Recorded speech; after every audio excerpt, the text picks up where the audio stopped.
Yeah.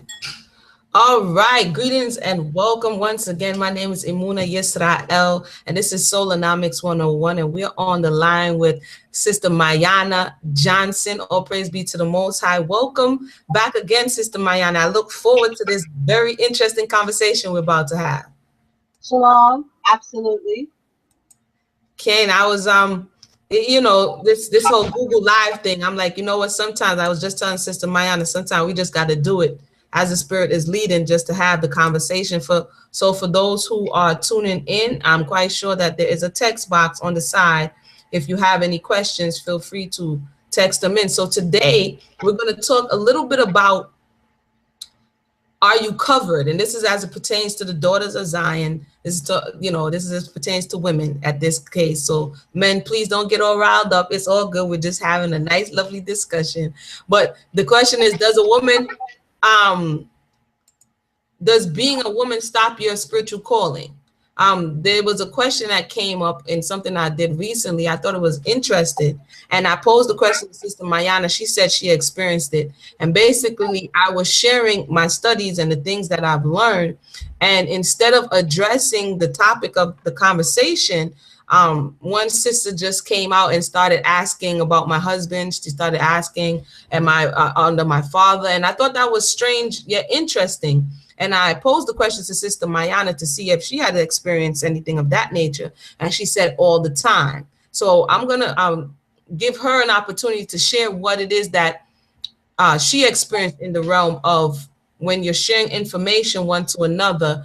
The first question, or a pressing or reoccurring question, is where is the masculine principle that you submit to? So Sister Mayanah, the mic is yours. Indeed, that is a highly recurring instance that when discussing what our Father has put before us, what our Father has reported for us, and having those conversations and sharing that information, it's not uncommon to have the question posed, who is your husband? Are you married? And questions of that nature, not only from men where you would expect it, but from women as well.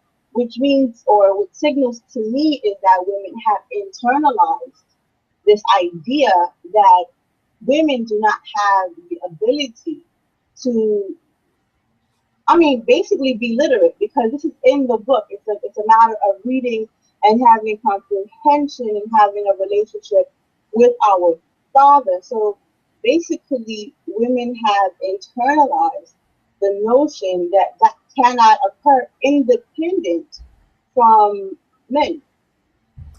That's interesting that you said that, because I think that as I'm looking over the Torah, as I'm looking over the Tanakh, I see where a cultural practice, if it relates today without the understanding, for instance, it not only would say, Deborah, the wife of Lapidot, right? For instance, it will also say Jesse, the son of David. So it was a cultural practice to attribute the individual to the lineage of which they came from. And one would make it seem as though, I think the disparity for me comes when someone also doesn't say to the masculine energy, okay, quantify where you're from. So I think it goes over from not just saying, okay, this is the way in which we would identify one another, to this is only the way that you should identify, because there's some doctrines and teachings out there that you shouldn't even be speaking right now. I mean, that's how I received it. How do you usually process that? That's correct. It's correct. And with the question that is important, that yes, how we are understood by others in our culture is always in association with who our family is. And like you said, that's not unique to womanhood. That is something that is practiced according to how the men self-identified and were understood by others. You were understood according to your family. That's cultural, like you stated. And just to give, you and I are accustomed to doing things cross-culturally and being able to show how that's important. I'll give you an example from another culture, which is foreign as any foreign culture. But what comes to mind, for example, is that we call ourselves Afro-Asiatics. And in the Asian culture, for example, the last name is first. It's not last, it's first. You're known by your family name first. Your personal identity is not as important as your clan identity. So who you and that was because it keeps the individual accountable to their family's integrity. So whenever you go out into the world, you introduce your family first. You are necessarily saying to the world, I represent this family. So Okay. you are always burdened with the understanding that everything you do reflects on your family. So in that same way, um, everybody in our culture is like stated, so and so, the son of, and in some cases, all the way back to the patriarchal branch until we get to Judah. I think there's one of our, because I can't remember the example, I should have looked it up before we started this live, but there's an example of one of our men having 7 designations all the way, even his father, that father, the father before him, all the way to Judah. And that's how it was designated. This person, son of this person, son of that person, son of this person, until we get to Judah. To establish that who you are, who that person is, before his individual identity, he belongs to this branch. So that you understood where everything is coming from and what it's really supposed to go back to.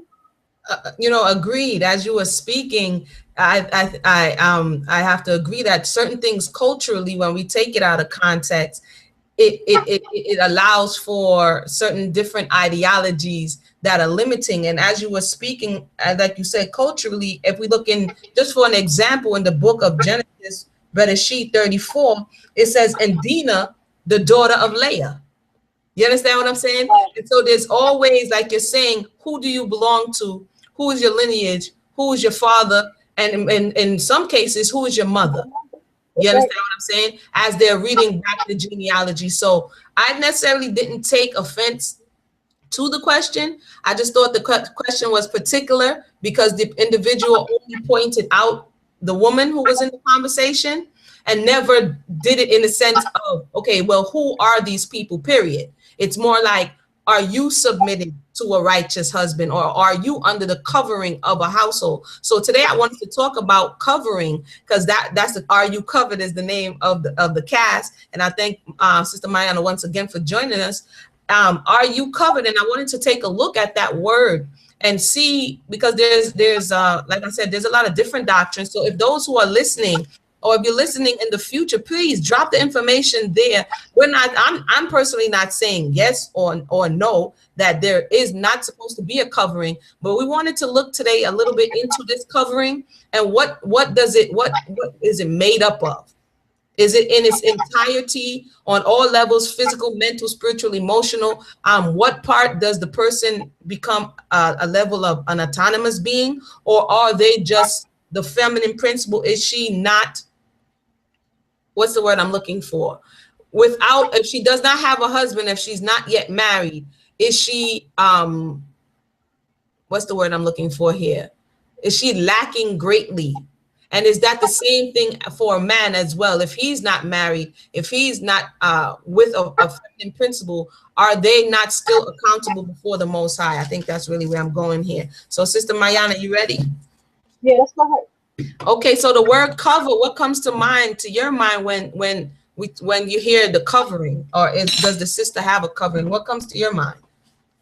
Well, when I'm confronted with that language, the understanding for me is immediately whether or not she's in Torah. Because Torah covers everybody. There's a lot of discussion about which doctrine people adhere to, but all of us are or should be Torah centered. Because at the end of the day, what covers all of us spiritually is Torah. And I think that's where we get into confusion, is because this word spiritual is being used by a lot of people to mystify the process. There's the idea of, okay, is she covered? Okay, it depends on what you're talking about. Is she covered in terms of the physical aspect, which is where the men are important, where our male kin are important, be they biological or in this truth, that physical masculine presence is important for that physical covering.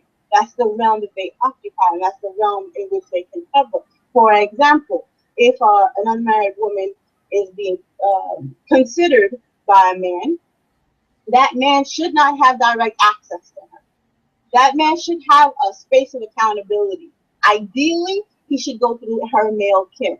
When we see what happened with and throughout scripture with our sisters and our foremothers, those things were negotiated by brothers and husbands, and not husbands, brothers and fathers. If you wanted to select a woman, you went to her father. If you met with her brother first, her brother would take you to her father. If there was an issue, her brothers would intercede for her. These are all physical things. These are not spiritual things. Okay, you make an excellent point. That's an excellent point. And I like to say it often that I like to watch cultural movies. You understand what I'm saying?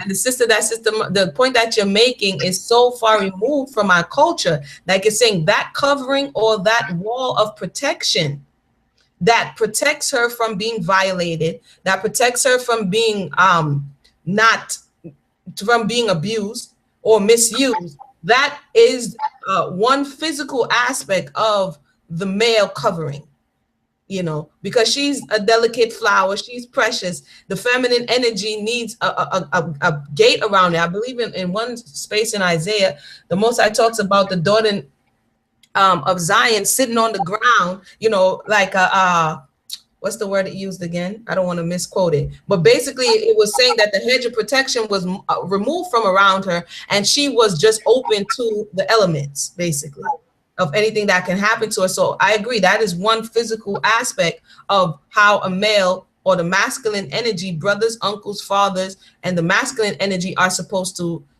protect. Let's talk about, and you brought it up a little earlier before we came on, that protection as it related to Dinah, the daughter of Leah, and her brothers. Can you touch a little bit on that as we're talking about, are you covered, and the masculine energy and how it relates to that question that people often ask, well, where's your husband or where's your father? Well, we see that in the case of Dinah, when she finds herself in a circumstance where she has been defiled by a man of Shaphan. And what happens is that and I think that's important, this is a side note, that scripture describes that sexual encounter as defilement and not marriage. She was not married because she had sex, she was defiled because she had sex. And the order was not observed. That man did not go through the proper channels. That man did not go through her covering. That man did not talk to her father. That man did not discuss anything with the other males that were responsible for her protection. So he does that, but he does it out of sequence. He understands that in order to legitimately claim her, he has to go through the appropriate process and goes to the father and says, request of me any dowry, any so much dowry for your daughter, so that, but give her to me. You know, there's the understanding that he cannot take her. She must be given to him. She must be allowed. She has to leave one household to enter another household, because there are those layers of protection, that hedge that you spoke of. There's a hedge around her. You don't snatch up a daughter of Israel. That's not how things go down. Correct. So that example happens there. This example of how our brothers intercede for us, even with Isaac's wife, Rebecca. When Rebecca is found at the well, her brother catches that. Is that first line of defense. He sees him. Where are you going with my sister? The offer is first presented to him, and then it goes to the father. And the father, these men sit around and discuss what the terms of agreement are for Rebecca. She does not get hemmed up at the well, and since the guy found her, that I can take you away because you are a woman without protection. That's not the case. Women have protection, and I think that the men are misinforming women about what their roles are. Yes, there's a role of authority, but there's that role of accountability. Their purpose is to protect us. They're not to oppress us. When we look at David's daughter Tamar, there are two.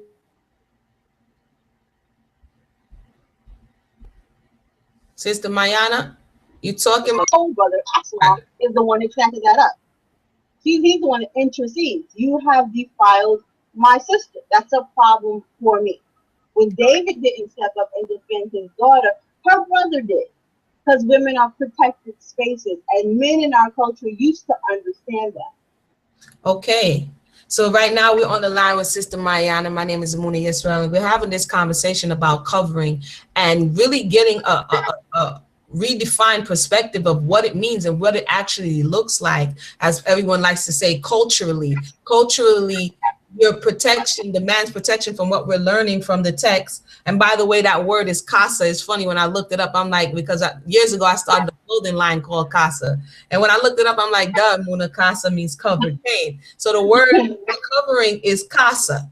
And oftentimes it, you know, in layman's terms or physical terms, it has to do with clothing that's going to protect you from the outside elements. Really, just if we want to boil it down basically. So we're hearing how, as it relates to the feminine principle, how the masculine principle is supposed to protect her from outside elements, from other people and situations that wants to defile her or to make her less than. So as we continue on, this is getting very interesting. As we continue on, can we say now spiritually, before we even get to spiritually, emotionally, is he totally responsible for protecting her, or is that her responsibility to guard her heart? Like when it says guard your heart, for out of it is the wellspring of life, is that only applicable to the man, or does that relate to the woman? Like who's responsible for her guarding her emotional well-being? That I think that that responsibility is two-pronged. In the point where, at the stage where she has submitted to her husband, she is necessarily in a state of vulnerability. He has to take responsibility for that vulnerability. He has to acknowledge and accept that she is necessarily making herself, putting herself in a position where he could hurt her. Because if she is too guarded and she is not allowing herself to be vulnerable, not allowing herself to fully submit to his expectations, the one that is very often given to us is in Genesis, where her desire has to be to her husband. So again, that points to a certain degree of vulnerability. To what extent is she still responsible for her own sanity and safety?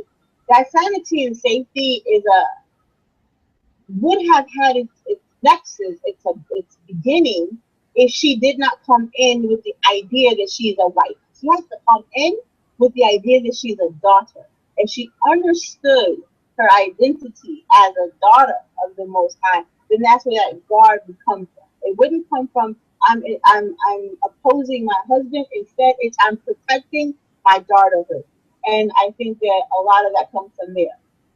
You know, you just brought up a good point as you were speaking, that it came to my mind, that the first, she has to feel secure. When I asked about the emotional covering, she has to feel a level of security for her to be in the role of submission, to now allow the masculine principle to also guard her emotionally. Like if you fail at the first stage, then chances are the second stage, she's not going to be in that trusting position to give you what it is, or the masculine principle, what he's looking for. I thought that was interesting. Can you speak to the emotional or the mental well-being of Ima, Raquel, or Rachel when it is that she could not bear seed and she was looking to Jacob or Yaakov? She was looking to him for that emotional reassurance. When she said, give me seed, lest I die, she said. And his response to her was kind of like, I'm not responsible for that. Do I give seed? Am I the Most High unto you? Yeah. That one is like, okay, I want the responsibility, but now you're giving me too much responsibility. And so that's why I'm asking, is there a fine line between, and I saw that you just put a very interesting post up. If everybody hasn't seen it, please check that post up, because it's deep. But is there a fine line between giving the emotional well-being over to the man, between that and idol worship? Is there a fine line between submission and idol worship? Absolutely. Women are consistently blurring that line. There is the line that you go to your husband for particular reassurances, for particular security. And then when it's the point where you are elevating him to the tasks of the Most High, then you are creating um, you're creating a situation between you and your husband. It's going to have predictable consequences. He cannot fulfill those expectations, and she's going to push against it.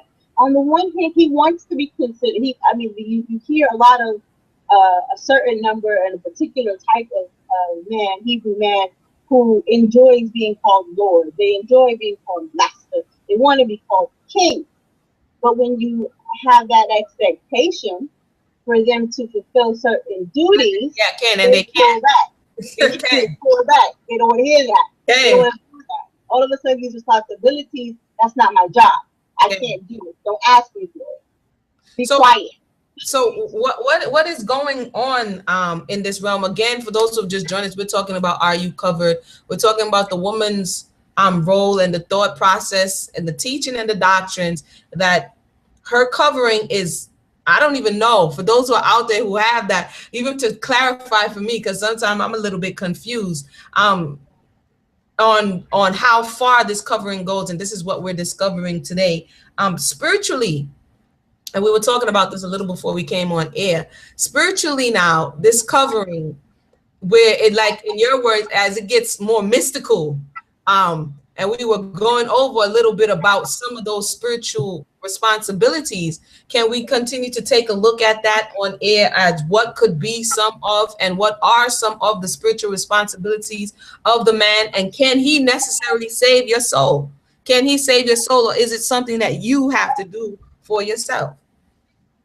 I agree with you. And this is exactly what we were talking about, because a lot of this language is borrowed from church. A lot of this language is borrowed from our exposure to religion. So we start talking about spirit, and the way churches use spirit is they use it to mystify concepts that they don't want to explore or explain to you. Oh, that's spiritual. You don't know the answer to that because you're not being spiritual. This idea that spiritual is something that is outside of you. Now, it is to say that this is why it was good for you to say we need to have this be open, because I don't know what they're thinking of either when they say spiritual. I think that they are borrowing language, and I think it would be interesting to hear, or I think it would be a good exercise for these women to take a piece of paper and divide it down the line and say, okay, well, when I say spiritual, I mean this, this, this, and this. When I think carnal or physical, I think this, this, and this. Yes. And then look at this line. Look at what they have divvied up. And if the things they have listed on the spiritual side are attributes that belong to the Most High, they should not be giving it to a man. Any male, any elder, any sister, any brother, no dog, no cat should have anything that belongs to the Most High. If it's a physical thing, when I think of carnal protection, I think of a man interceding for me, negotiating for me, protecting me, providing for me, speaking with me. If he knows more than me, building with me. Those are physical, practical. That's the word that you used previously, practical. These are practical things that a man can do in practice. When I think about spiritual are the things that have to do with my salvation, that have to do with my intimacy and relationship with the Most High. Does a man have any space to dictate or design or decide my personal intimate relationship with my Father? Now that's what you have to ask. Can you give something concrete when you say that? And again, we're going to touch on some of the things that have been said, but when you say that, whether or not a masculine principle has the right to, for instance, pray, does the husband or a father have the right to intercede into the prayer life and say that the daughter or the wife cannot pray? Absolutely not. Men do not dictate your communications with your own father. That is the most absurd, unfounded, countercultural concept that is being forwarded in our community and fed to our sisters, and worse yet, accepted by our sisters. To have a woman call me and say, sis, can you pray for me? My husband said that I can't. That is one of the most painful things I've ever heard a sister say to you. So okay, that right. I've heard the dictations of prayer, which is the communication, when you can pray, how you can pray. And this is Sister Mayanah sharing. I asked her for some concrete examples in her estimation of the overview that she just gave. So what about reading your Bible, or reading? How far does the covering or the submission to your husband dictate your ability to read? Literacy is not unlawful. Even if the brothers want to tell you or limit to whom you can share information, literacy is not unlawful. You are allowed to read. In fact, the purpose of reading is so that you can become intimately familiar with the laws, the ethos, the ethics, the poetry, the prophecy, and the history of our people. And that is something that every daughter of Israel would have had access to. She would have had access to that long before she became the wife of someone else. So that is not dictated, predicated, or dependent on any man, because she would have already had access to it. When we talk about the anthology, when we talk about the canon, when we talk about the Bible, what we are talking about is a present day representation of accumulated information and facts. That's what we have in it. Right now, we have it in book form. In previous time, these are the lives, times, and experiences of these women. You were not going to tell Imam Sarah that she can't know the things that she knew. You were not going to tell Imam Raquel that she cannot know the things that she was living, experiencing. It's a book for us. And yes, we don't have the privilege and the luxury of having been raised in this culture, the privilege of having been raised in this culture, but our ancestors did not have the luxury of an indexed canon either. Like, we can sit here, we have it all nicely indexed and organized and numbered. They didn't have that. They had to live that, pay attention when it was read to the congregation, because when it was the Torah, everybody wasn't literate. Only a particular class was literate. So when it came time to know Torah, someone stood up and read to every man, every woman, and every child. So the children and the women and the men all learned at the same time. There was no, I'm going to tell him and he'll come back and tell you. That didn't happen. It was read to the congregation. When Moses came down from Sinai, he read to everybody. Everybody heard it. Very interesting point that you make. Very interesting point that you make. As we're here, for those who just tuned in, we're talking live to Sister Mayanah. We're just having a little live session because this was something that apparently comes up time and time again, especially in a time where the roles and the understanding of your duty, not only to man, but onto the Creator, is kind of blurred based on those who are disseminating the information, and based on the fact that there has to be a fine line, because the moment someone begins to speak that is of a feminine persuasion, it can be perceived as feminism or feminist, understand? And then on the other side, we have misogyny and this masculine, overly masculine, testosterone loaded doctrine. And so there's a fine line, and this is where we're trying to find the balance. So for myself personally, go ahead. I'm speaking about, I'm all about healing and restoration. In order to do that, we have to be honest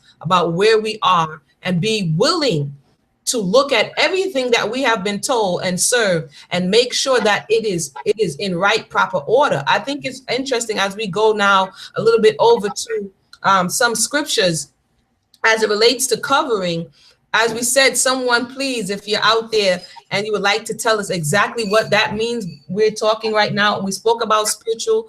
One of the things I was saying earlier is that the spiritual covering has a lot to do with even the requirements within the law that says 3 times a year, every man appear in the place that the Most High has put his name. And if the woman could not appear, whether it be because she was childbirth or whether it be because she was unclean, that man was a spiritual, because she wasn't physically there, representation or a covering over his family to indicate that they had kept the law that year. And we see that in the book of Samuel, First Samuel, when it talks about Hannah.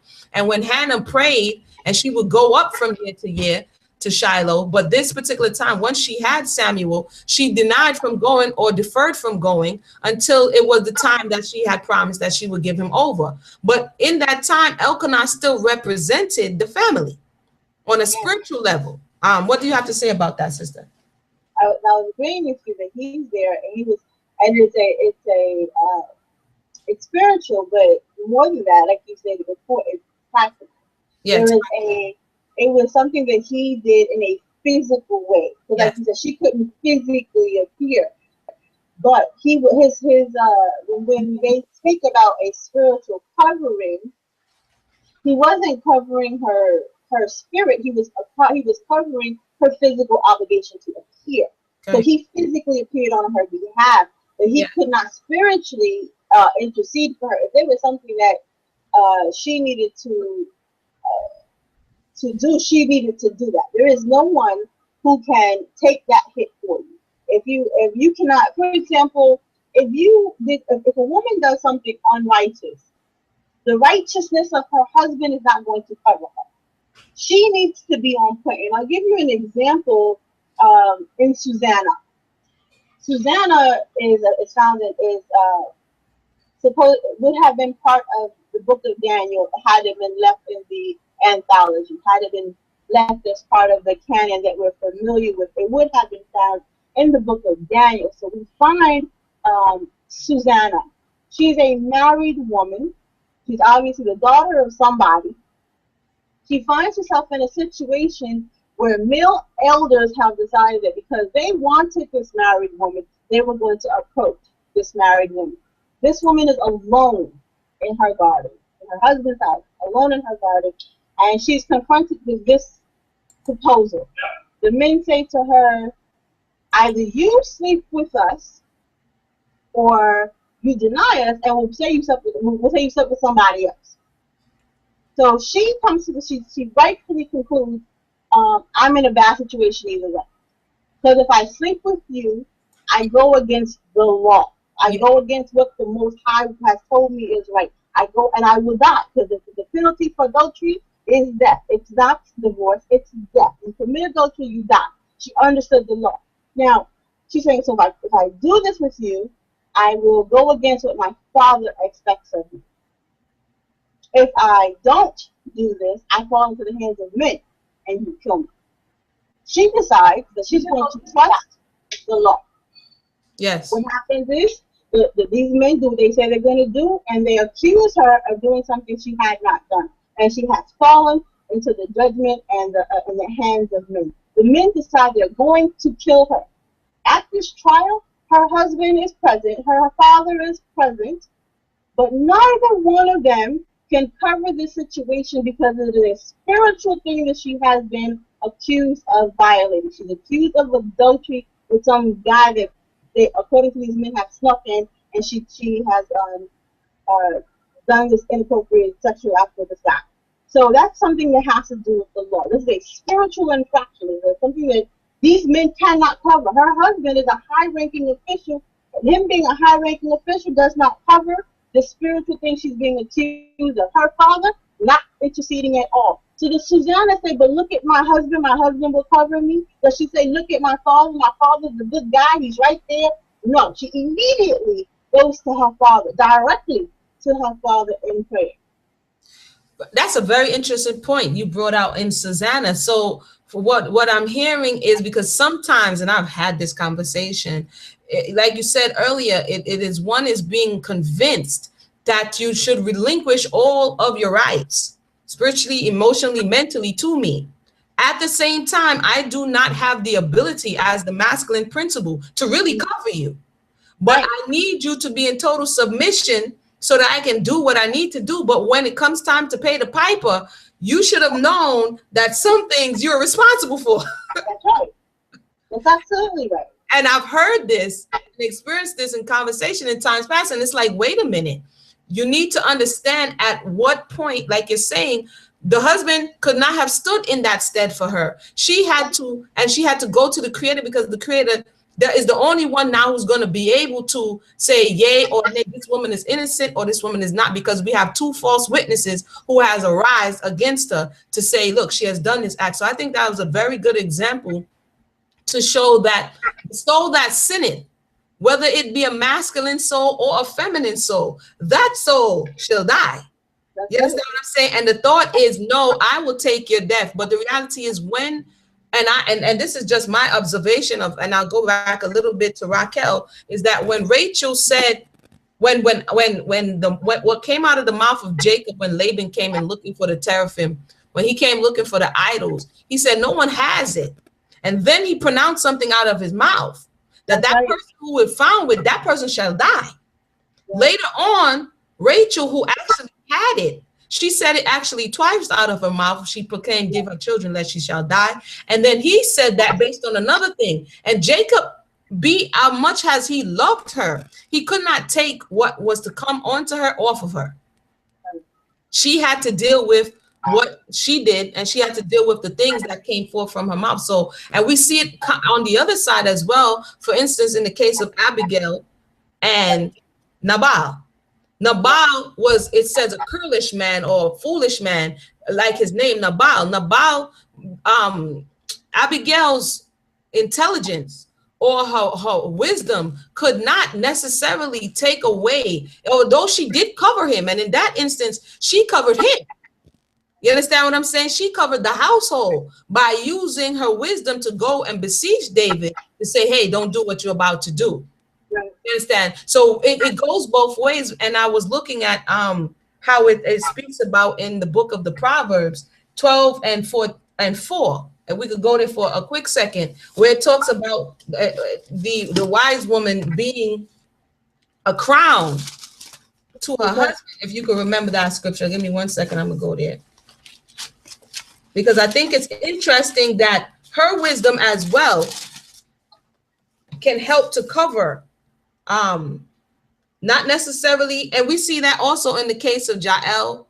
We see it in the case of when it is that her wisdom, when the king who they were looking for came onto her, it was her wisdom that covered the nation, in the sense that she did what she needed to do and taking out that sorry, 1 second. In 12 and 4, and this is the words of Solomon. We have to take all things in context, but this is in the words of Solomon. It says, a virtuous woman is a crown to her husband, but she that make ashamed is rottenness to his bones. And I thought that was interesting for the conversation, as a crown covers the head. Yeah. And so it speaks of her being also a covering. In righteousness, she can cover him in righteousness and aid him. Sarah covered Abraham. And we had that conversation earlier this week. But he asked her to cover him, to save him from death. What do you say about that? So I wanted to look again at Abigail, because you're right that she intercedes where her husband has not. Now let's look at her husband as a covering. Her husband is not sufficient covering for her. The fact is that, like we discussed at the top of this conversation, with all of these people who want to come and confirm our ability to speak on behalf of our Father based on the proximity of the nearest penis to us, right? Because if I'm married, that means I have, if you ask me, are you married? I say yes, oh, I'm official.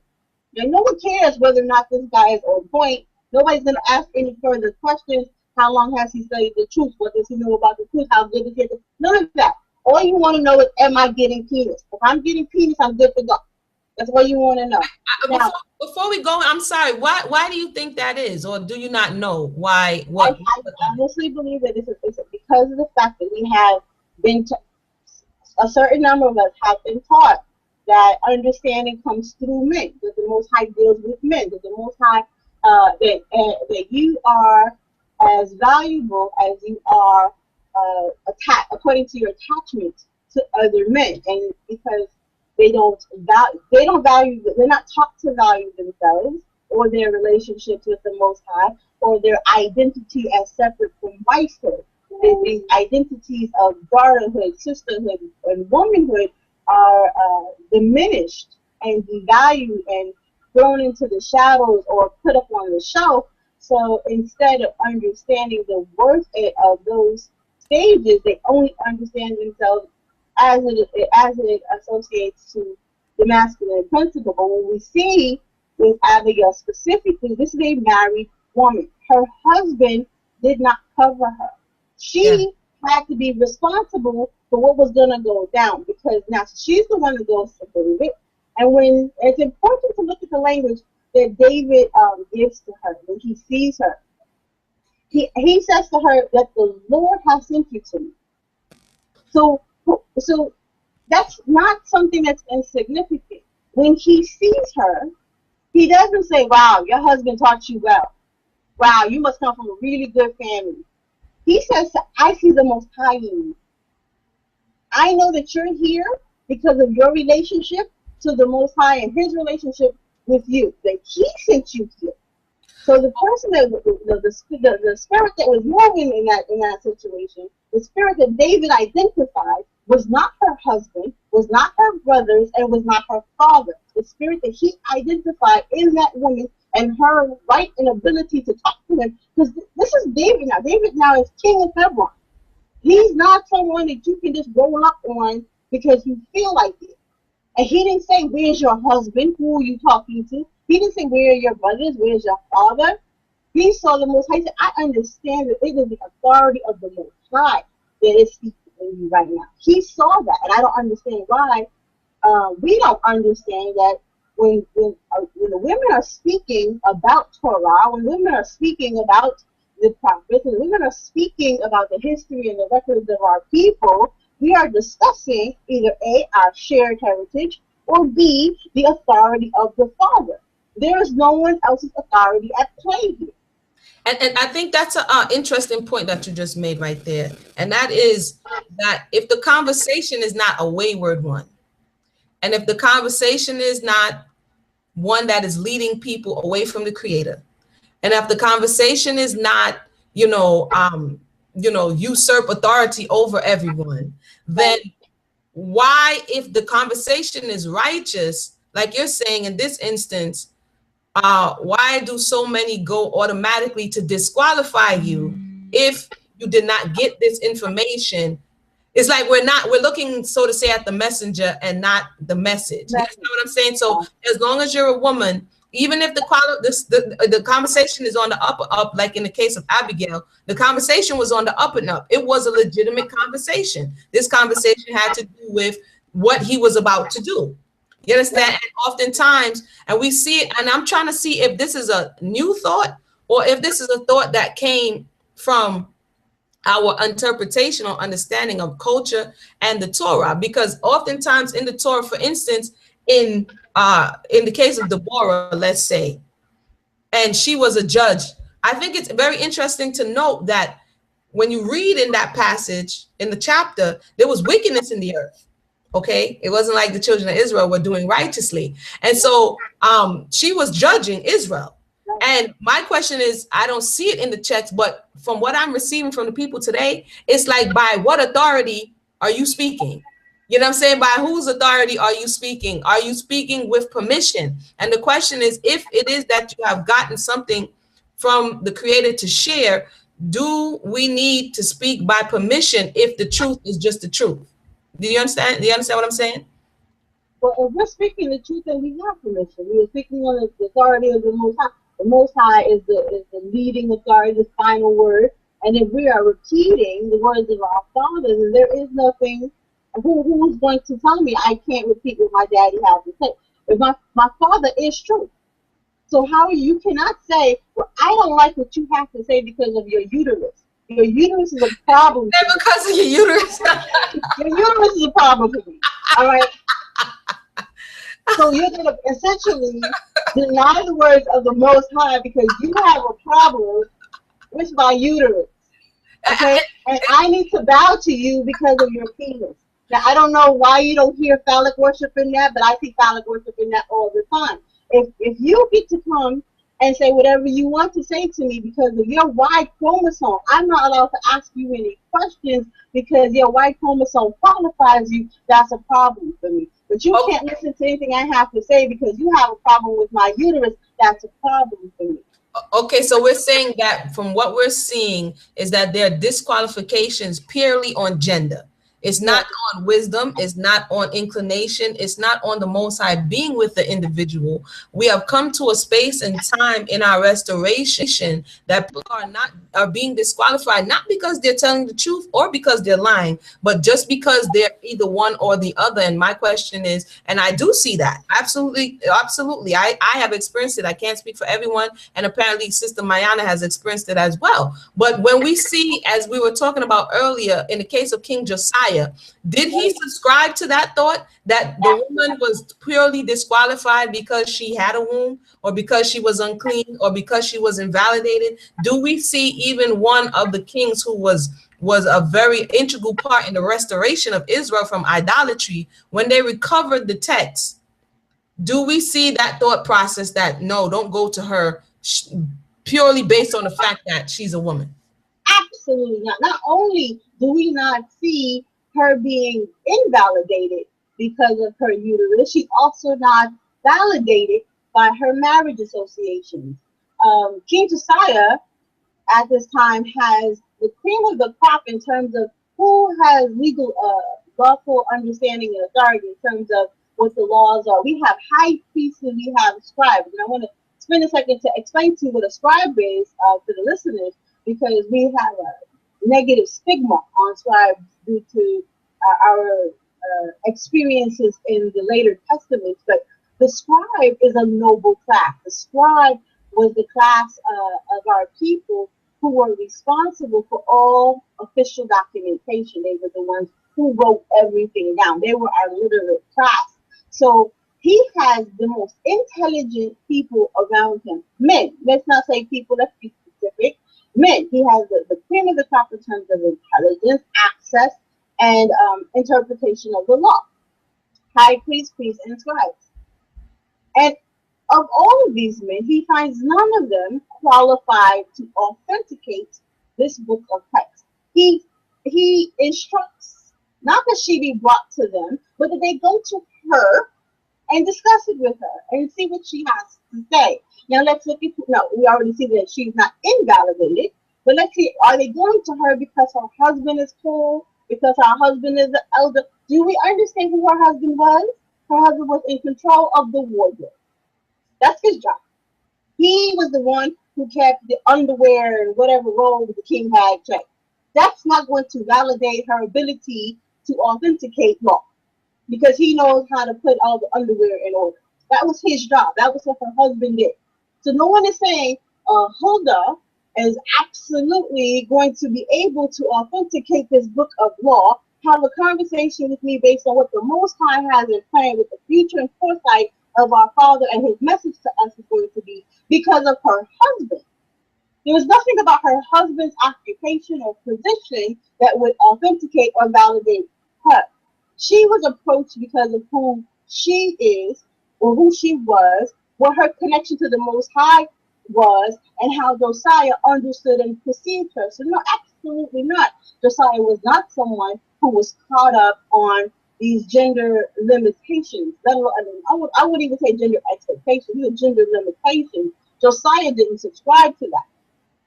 It's important to look at Josiah, because we know about at the period of the kingdom, when the kingdom split, we have, when after the kingdom split, there are 20 rulers on both sides. On the side of the northern kingdom, there are 0 that are ever considered righteous. And there were only 8 or 9 on Judah's side. Josiah is listed among those. Josiah has there's a very, very small number of righteous rulers who are already under a pagan institution. So there's a small number of kings that are considered righteous in the sight of the Most High. Josiah makes that list. So before we say anything about Josiah, let's understand that he belongs to a very small number of people that made the Most High's list. And being such a man, he understood that if the Most High said Huldah had it, Huldah has it. Correct. For those who may be listening in and want to go back and read that story, you can go back into the book of, and I wrote it down here. One second. Of Huldah. That's in the book of Second Kings, the 22nd chapter, and Second Chronicles, the 34th chapter. I like to read the whole thing. You know, sometimes we get too much here, a little, there, little, and then miss the there a little. So definitely got Second Kings 22 and Second Chronicles 34. Read definitely about what was going on. Read about who Josiah was, and that the fact that his heart was right before the Most High, and he didn't realize that they were in a high level of idolatry. And when the book of the law was brought to him, and I also find that very interesting, but when the book of the law was brought to him, he wanted to know what does this all mean? And so he went to, and he sent his men to someone who had a connection and was known to have that connection with the Creator, to be able to let him know what that means. So as Sister Mayanah said, that is very important, that we are not taught that you have no place except for the one that I give you. Because whatever, and speaking from masculine to feminine, whatever the Most High has for that individual, that is their individual job, and they have to work with it collectively. There are seers, there are prophets, there are prophetesses. You understand what I'm saying? And everyone has their function. But if we hinder each other's function because we want to control one another, or we want to subjugate one another, then we close off the reality of us being able to really even function to our fullest capacity. So that was the definite story of Huldah. And very interesting, today we're talking about, are you covering? What is a covering? The word for covered in Hebrew is kasa. It has to do with on what level, mental, physical, emotional. We went over those things. So basically, what did I want to say? Let's say, to wrap it up a little bit, this has been an excellent conversation. This has been an excellent conversation. See, the children about to wake up too. So this has been an excellent conversation. It's not to say, yeah, viva la revolution and revolt and do all of these things. It's to say, if you don't know your principle, then someone can come along and convince you of anything that they want you to believe, and you believe it.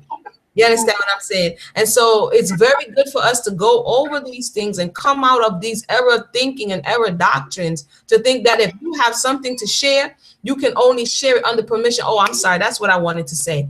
In the case of, and I was looking because I don't remember them saying her name, but in the case of Manoa's wife, which would have been Samson's mother, Allah, or the angel, appeared to her, not once, but twice. And she conveyed that message to her husband. And if he had some of the thought processes that are being taught today, you would hear, girl, shut your mouth and go sit down, and because I didn't give you the permission to be talking to no man in the field. You understand what I'm saying? Interesting. What do you have to say about that? Well, when we look at Manoa, he hears from his wife this report that someone has come to her. And as a man, he wants to know what's going on. So he goes out there and he gets confronted by the day that he meets with this Malak. And what the Malak tells him is important. He said, like I told her. Okay. Like I told her, this was going to happen. So he answered Manoa because Manoa asked. But the fact is that the woman had already received the message. He didn't wait for you to come in. I didn't wait for you to come and talk to me first. I already told her. She knows what she has to do. When you look at the account of Samson, the person that made the vow of the Nazarite was not Samson. It was his mother. He was raised as a Nazarite because his mother took that vow when he was in the womb.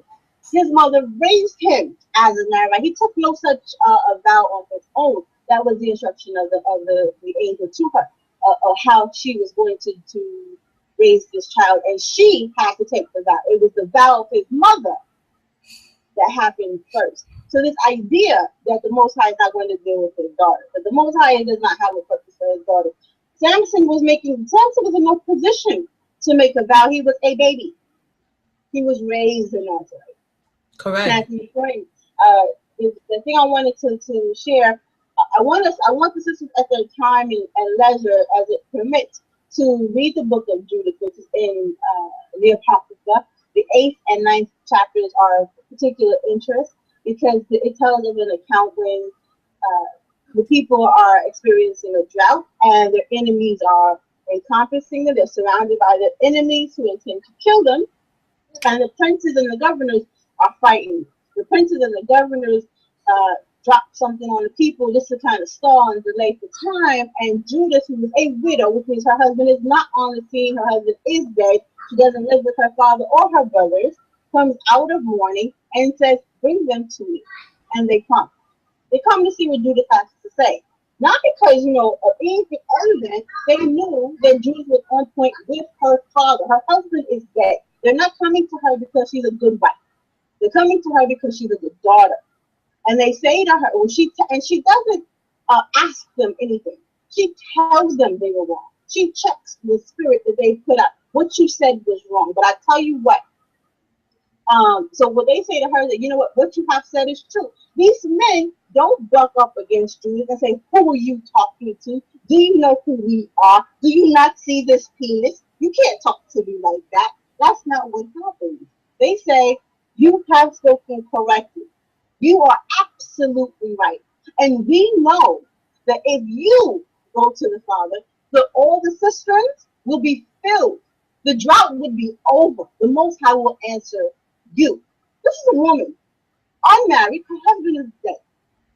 Not at her father's house, not with her brother, but they understood her relationship as a daughter to her father. And she said, you know what, not only will I pray for us, the enemies that you're so worried about, the Most High will deliver them through me. In a time frame that you made up. Because they made up a time frame. They faked the funk for the people. And she said, you know what, I'm not going to make you into liars. Within a time frame that you made up, the Father will deliver them through me. And sure enough, that's exactly what happened. Through his daughter, this idea that the Most High was not working with, speaking to, or dealing with his daughters are insane. The idea that submission equals being weak or unimportant is insane. I want to give you this verse because I know we're going to close out before we have the official discussion, but it's found in Ecclesiastes, the 36th chapter, the 24th verse. It says, he that getteth a wife beginneth a possession. You understand that. You understand that. As our roles as wives are necessarily a possession for our husband. He that getteth a wife beginneth a possession. A help like unto himself. So there's it's a help that's like unto himself, which echoes the Genesis that we understand that a woman was made as a help meet for him. It's not help mate, it's not playmate, it's help meet. Meet is a separate word that has a particular meaning. It's found and repeated here in Ecclesiastes. A help like unto himself, not like unto his donkey, but like unto himself, and a pillar of rest. The description of this woman is that she is a pillar, not a pillow, a pillar of rest. She has to be someone that you have to keep strong. If you make her weak, if you weaken her, if you diminish her, if you despise her, she cannot be a pillar for you. Correct. Because you have reduced her to rubble. She Correct. Cannot hold you. How can you rest on her? How can you rely on her? How can she give you any feedback if you have silenced her? Correct. If you have hurt her, if you have debased her, if you have diminished her, and if we are accepting these diminutive roles, then we are allowing we are ourselves reducing ourselves to rubble. And we cannot function the way we were told to function. The Most High said, I am making you to be a meet help from my son. If we are accepting these roles of silence, if we are accepting these roles of disconnect, we're not performing what our Father told us to do. It is a unique responsibility given uniquely to women to be meet, to be worthy, suitable, appropriate, to be pillars, like you said, to be a crown, to be all of these things. We're doing none of them. We're accepting being treated like unimportant, undervalued, unacceptable, second-class parts of a narrative that we should never allow ourselves to be reduced to a footnote. We're not a footnote in this narrative. That is the voice of Sister Mayanah. She just dropped it down right there. That's the lead up we are working on. And everyone who is listening at this point, if you would like to join in this conversation on the panel or just tuning in, we're in the coming, hopefully, days and weeks. We're going to have more conversations like this and ones that we can touch on and definitely go through in a presentation type style. Some of these very important points that she's hitting on. We cannot, as she said so eloquently, begin to do what it is that we are supposed to do when we allow ourselves to be subjugated and to buy into a doctrine or ideology that you have no value except for that which I give you. That right there is erroneous. That right there, when she is the one who is with the children, she is the one who builds up the house. A wise woman builds up her house. And if she does not have the tools in which to do so, if she is emotionally, mentally, and spiritually broken, which let's stop fronting, because I'm the, you know what I'm saying? I just keeps it, real. The breaking of the spirit of the women is not the making of a nation. It's the breaking of a nation. You understand what I'm saying? And so we have to look at all of these things, not in rebellion, but to reclaim that which the Most High created you in. And I'll leave you at this. And thanks, Sister Mayanah, so much. And we'll definitely come back with some more topics. If you out there have any topics you would like to discuss in a righteous, upright manner, not the he should, she should, but in a real way in which that we can come to some kind of conclusion to heal those wounds. Definitely, we're open to that. Let's do that. But I just lost the train of thought. The baby's over there thing. But if we do not, like I said, if we do not come back in the way, that's what I want to say. The Isaiah or the helpmeet that the Most High made Adam, as you just read in the book of Ecclesiastes, it's not a small matter. She's not a rinky dink. She's not the jump off. She's not the side chick. You understand what I'm saying? She's not the matey, as they say in the Caribbean. She is a strong individual, because in that word Isaiah and the word Kanibdo being in front of her, that word in itself is used to describe the help that the Most High delivers man with. And you can look contextually in this text and see that that word is not a little play, like she said, a playmate. She is supposed to know her job and operate in her function so that she can aid him. And even that also comes in a level of correction when he is not functioning in the way in which that he's supposed to function. And you cannot do that if you're allowing yourself to be marginalized and you're allowing yourself to be told that you only go to where I say that you go. The government that the man is supposed to be ruling the household and society with, that government is supposed to be one that is of the laws, not of any laws that we get to make up on our own. You understand what I'm saying? That word is mishal, if I'm not mistaken, and it's using the Torah as the meter and the yardstick, not my own personal desires and heart's desire to what I want you to do and want you to become so that it be comfortable for me. Oftentimes we're getting in situations, women as well as men, are limiting people's growth spiritually because they want to be comfortable. And that might be another show. Sister Mayanah, you have anything else to say before we wrap? I just want to quickly build on what you stated, going back into Genesis about the men and their relationship to the woman that was given to them. The idea was that it was not good. It was the first thing that the Most High saw that was not good. It was not good for man to be alone, so he creates woman for this purpose. But women do by nature, we reflect back to our men. What the man should see when he sees you is his brightest moments. He's supposed to see righteousness when he sees you. And he is falling short. He's supposed to be able to look at you and be reminded of what's supposed to be right. You are supposed to be what incites his feelings of protection. If he knows that he's doing something wrong, but he needs to protect. How many people have you heard in your time say, or men have said, I have been completely saved by the fact that I knew I had to protect my family. I used to hustle in the street. I used to think this was okay. I used to live a very dangerous life. But then I remember that I have a seed in him. I remember that I have things in him. You are supposed to reflect to him what he is supposed to remember.